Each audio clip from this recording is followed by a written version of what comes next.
आज हम डिस्कस करेंगे वेलोसिटी ऑफ फोर्स्ड ऑसिलेटर, यानी प्रणोदित दोलक का वेग। हमने पहले विस्थापन का मान निकाला था x = x0 sin omega t minus five. तो स्थायी अवस्था में प्रणोदित दोलक का विस्थापन हम इस संबंध से कर सकते हैं। अपने पास x का मान है ही, वेलोसिटी अपन जानते हैं v = dx/dt।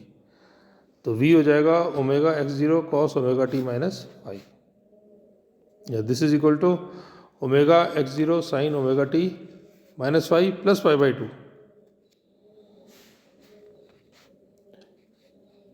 तो v हो जाएगा omega x0 sin omega t minus five.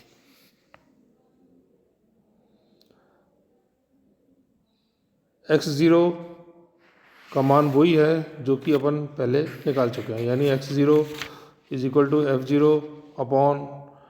f0/√ओमेगा 0² minus omega square का whole square plus 4r² omega square. और इसी तरीके से फाई जो है tan phi = 2r omega 0² minus omega square. तो इस प्रकार वेग परिवर्तन का आयाम हो जाएगा v0 = omega x0। This is equal to omega f0/√ऑफ ओमेगा 0² माइनस ओमेगा स्क्वायर का whole square plus 4r² omega square. यहाँ पे अपन ने x0 का मान रख दिया है, या इसको अपन इस तरह भी लिख सकते हैं कैपिटल F0/m/√ऑफ omega 0² minus omega square upon omega का होल स्क्वायर प्लस 4r²। तो इस तरह से अपन देखते हैं कि वेग की कला विस्थापन की कला से π/2 अग्रणी है। वेग का आयाम आरोपित बल की आवृत्ति पर निर्भर है, अतः इसका मान अधिकतम होने के लिए डिनोमिनेटर जो है वो न्यूनतम या मिनिमम होना चाहिए। तो अपन कह सकते हैं इस इक्वेशन का डिनोमिनेटर जो है वो है omega 0² minus omega square upon omega का होल स्क्वायर प्लस 4r² का होल अंडर रूट।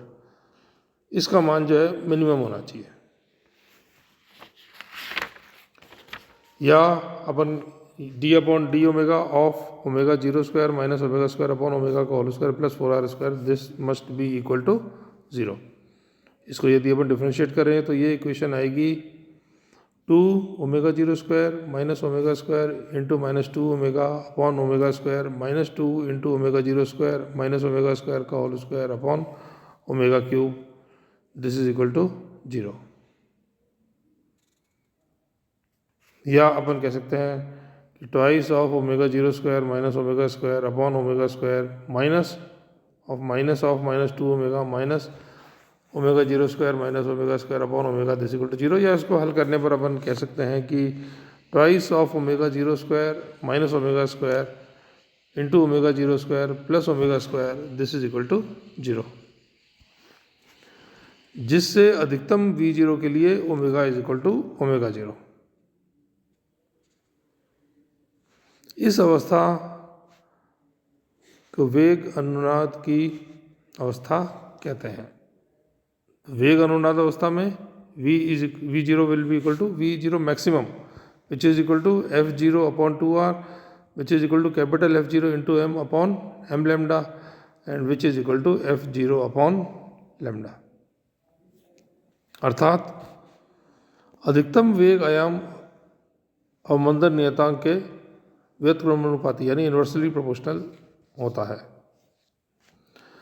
जब ओमेगा टेंस टू 0 तो v0 टेंस टू 0, तो omega is equal to omega 0 and v0 is equal to f0/λ, जो कि मैक्सिमम मान है।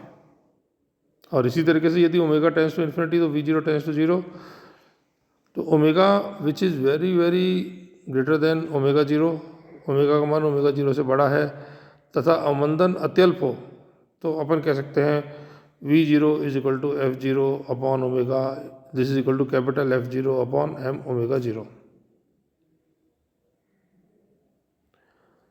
तो वेग आयाम की आवृत्ति पर निर्भरता अपन इस ग्राफ के द्वारा भी समझ सकते हैं।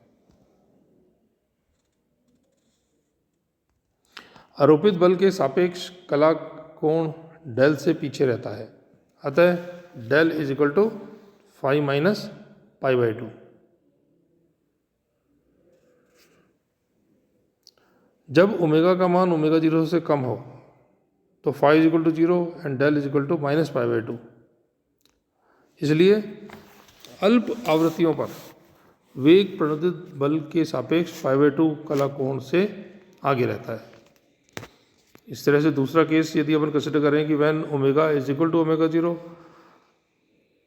तो इस पर phi is equal to pi by 2 तथा डेल इज इक्वल टू 0, अर्थात वेग अनुनाद की अवस्था में प्रणोदित बल तथा दोलक का वेग समान कला में रहते हैं।